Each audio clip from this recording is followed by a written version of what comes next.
There is one thing you were mentioning before about.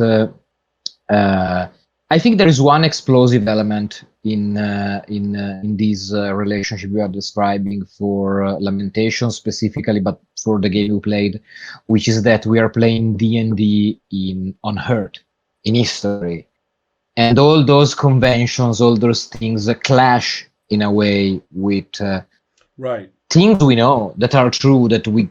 And I think in this case, it's reasonable to assume that D&D has to take backseat. I agree. All the Exactly. conventions, Yeah. yeah, I because agree. we have a That strong, that's we what have a I guess I'm stronger. trying to arrive at with this conversation is for me to get a better idea, or for me to go to sleep tonight with my brain working about what everybody has said, and then I wake up in the morning, I hope, saying, now I know how to write this section of the rules. Now I know how to say it. Now I know what to, But I instruct. think that stronger. I mean, it's Right. when I played it, D&D was there because Hmm. it's inevitable all these conventions, but the idea that we were playing the very strong presence of history, of Right. context, of things that are more familiar to us, Well, even right. if we don't really know them. But Right. yeah, Well, it's that's the nice thing about this setting is that it, man, the I gotta hand it to the Ottoman culture for inventing D&D for us historically. Right. I yeah, have to hand it to them. I mean, they were living it, and or at least their literature was, and it's so strong that you can maybe rely, grab onto it and use that as your anchor for the aesthetic of play. And because, for example, if I was saying if I had said, for example, let's take the rules for any game that has no relationship to Dungeons and Dragons at all. If I said we're going to use Savage Worlds, we're going to use, I'm going to hack Circle of Hands, right? Put it in the Ottomans or whatever, right? If anything, then I suspect that kind of reflexive or kind of, I mean, and I don't really think we suffered from it particularly either, but I did think it kind of showed up among us collectively a little more than it otherwise would. No one person, but more people than often, more per person than I would think, and more often across people than I would think, just a little bit. And so, therefore, it's worth it for me to consider, how do I get people to play this,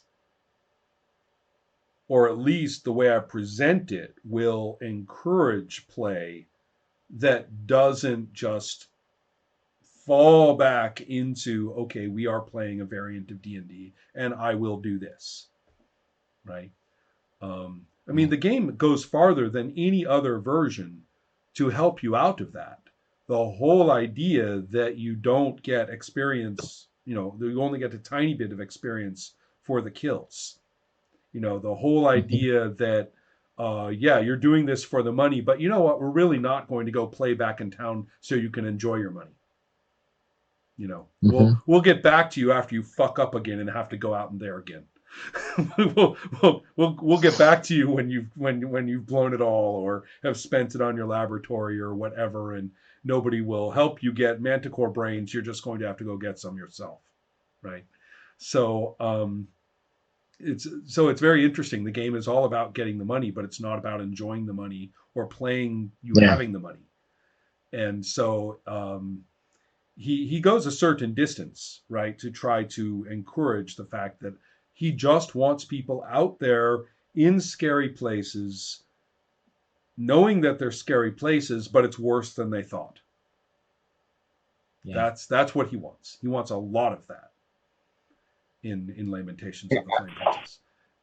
Yeah, go ahead. I don't want to suck the oxygen out of the discussion. I'm sorry if I'm speaking so much, but since Greg is here, I mentioned this during the consulting session, and I feel like it will be interesting to bring it up now. And I don't know if this means it works, this thing about fighting the D&D influence, but Greg mentioned a few times about I only have one healing spell left, Right. Yeah, I and remember you talking about that. eh, Yeah. And I remember thinking that when he said that, it felt weird to me, and it shouldn't feel weird if I'm in the D&D No, mindset. because he's the repository of healing spells. He's the bank, Yes, right? Yeah, but in And this I didn't case, use it. I felt yeah, yeah. In this case, I felt like okay, there is this guy, and yes, he's a cleric, but I don't really understand him because he's not a profession in the fiction of the right. world. You're just a weird He- Sufi he- mystic who insisted. he's a guy who may perform miracles or may not, but my character can't rely on that, can't expect anything Your out of character that. doesn't And that know there's a was, healing spell. yeah, exactly. So, Right. and that worked for me. I mean, I'm really the Right. typical D&D player that played a lot of D&D, but still that didn't feel, something I would go to instantly. Right. So I think that's a Yeah, good sign. that's a good point. Greg, that's an interesting point of what we were talking about because I really liked your character, and the last thing that I ever thought about your character was that you needed to strategize your healing, right, as a party resource. Yeah, and No, why I should that only be your problem, right?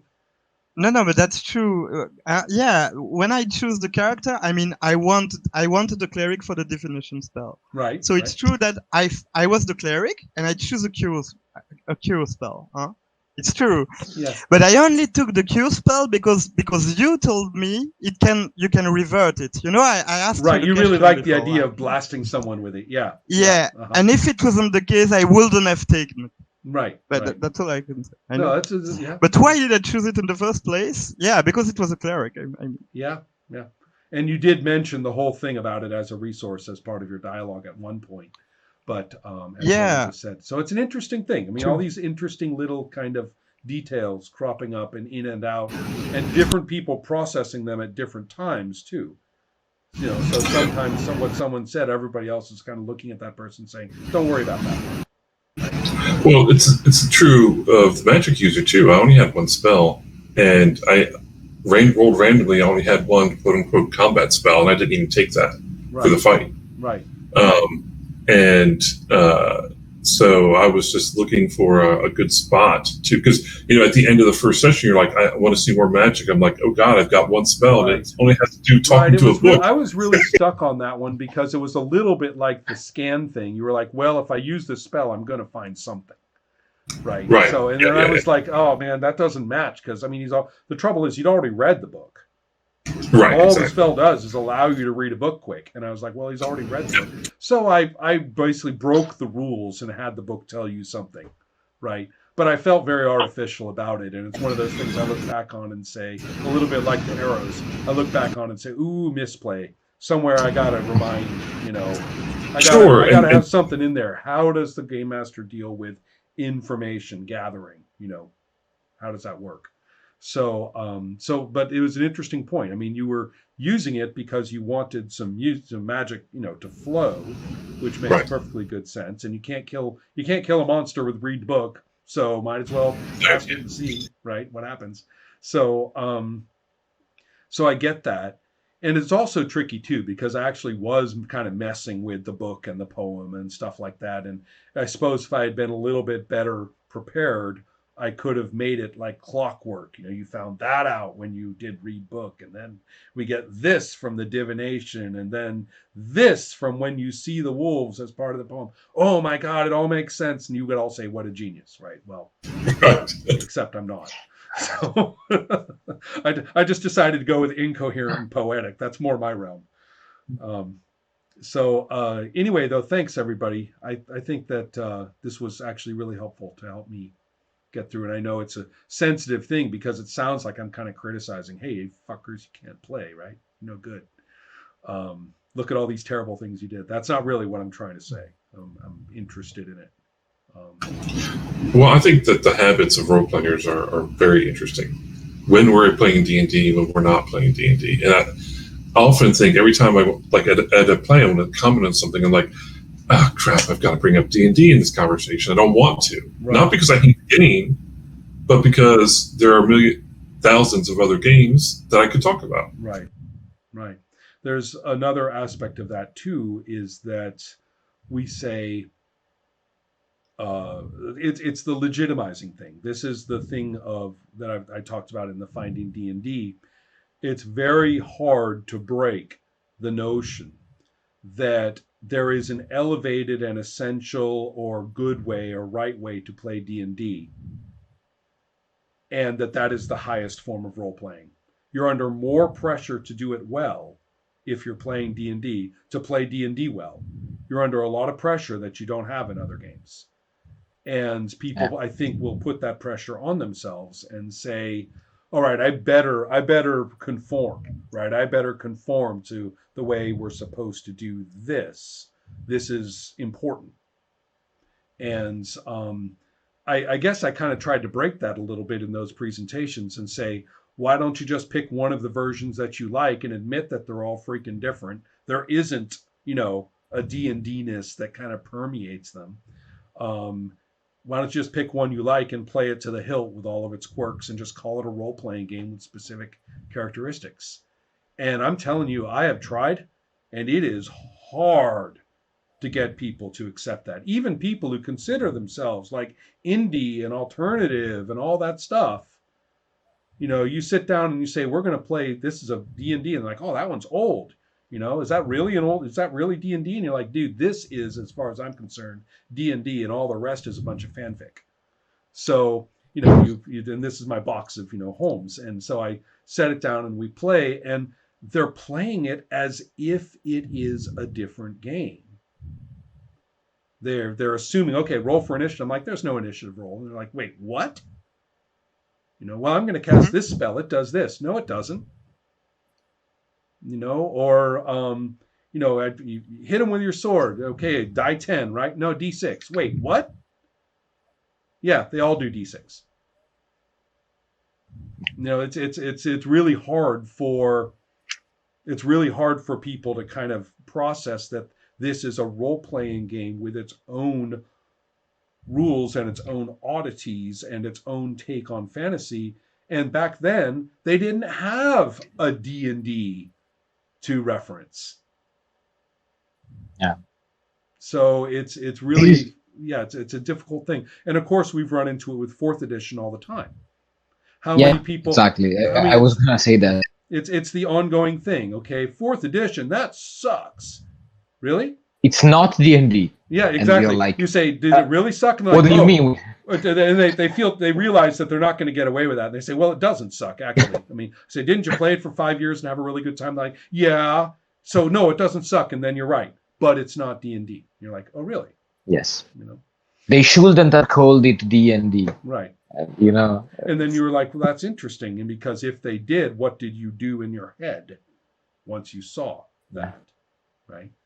And so anyway, that's kind of where we can go on with lots of other things, but these all kind of help me. I really want to focus in later discussions, or if we go into comments on this, I can present this, right? Nobody's upset, I'm hoping. Yeah. Right, okay, good.